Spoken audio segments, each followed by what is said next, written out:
Well, hello as always from Southern Ontario, September 1st here. I thought I'd make a video that's a little out of my usual realm here.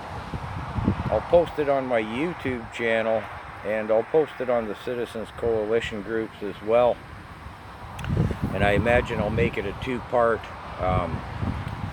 series because it will be rather lengthy. So the psychology of fear. Now let's first say, there's an old expression, that which we do not understand we come to fear, and that which we fear we learn to loathe.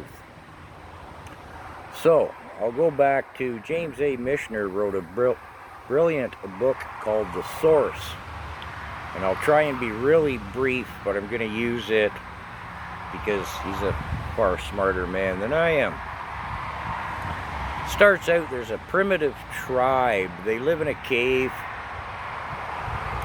And a cataclysmic thunder lightning storm coincides with a massive earthquake. They're displaced, they run, fearing for their lives. Many are killed. And they flee the area. And then time progresses in Michener's story.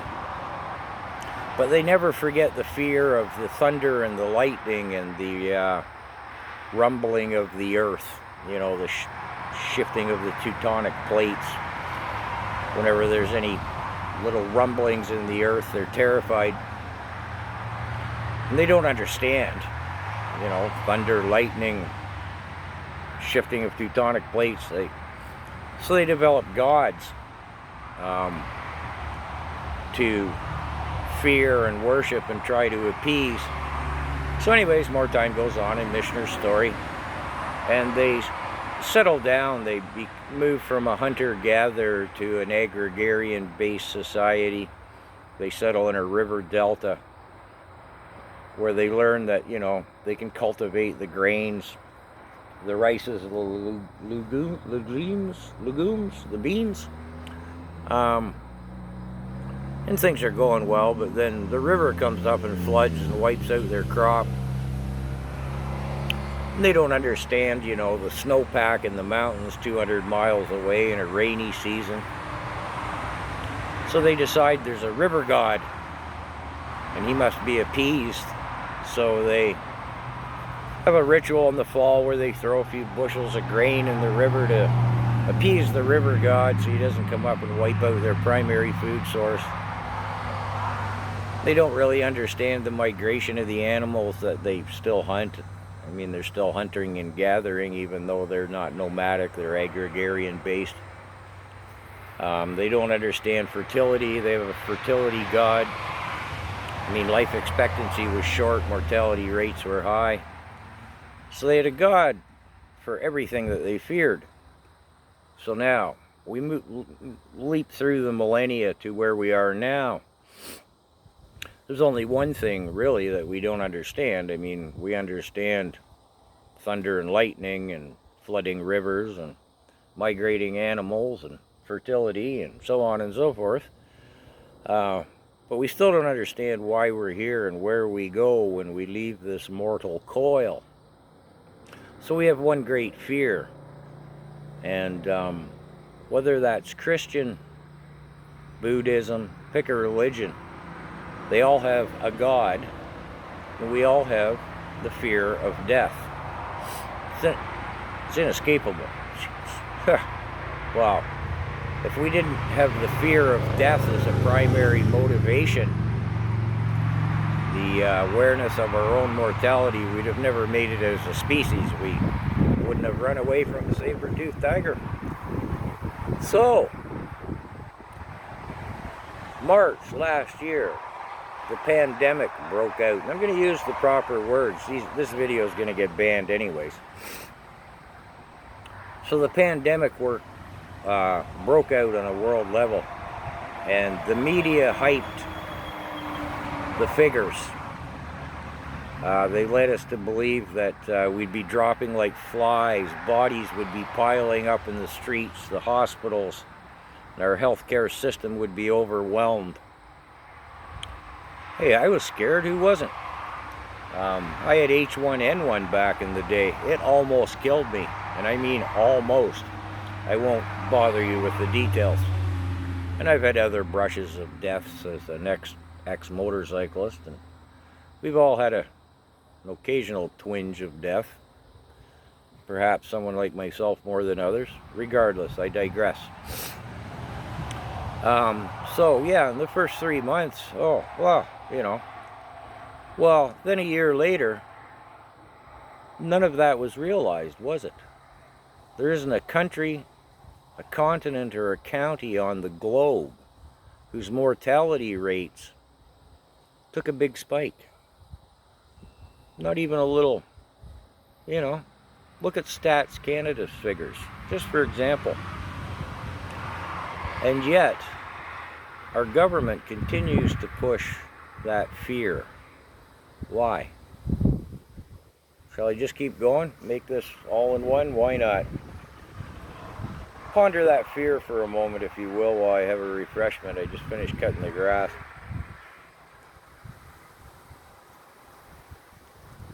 So, Trudeau here in Canada, it's quite obvious he worked the pandemic to his own ends.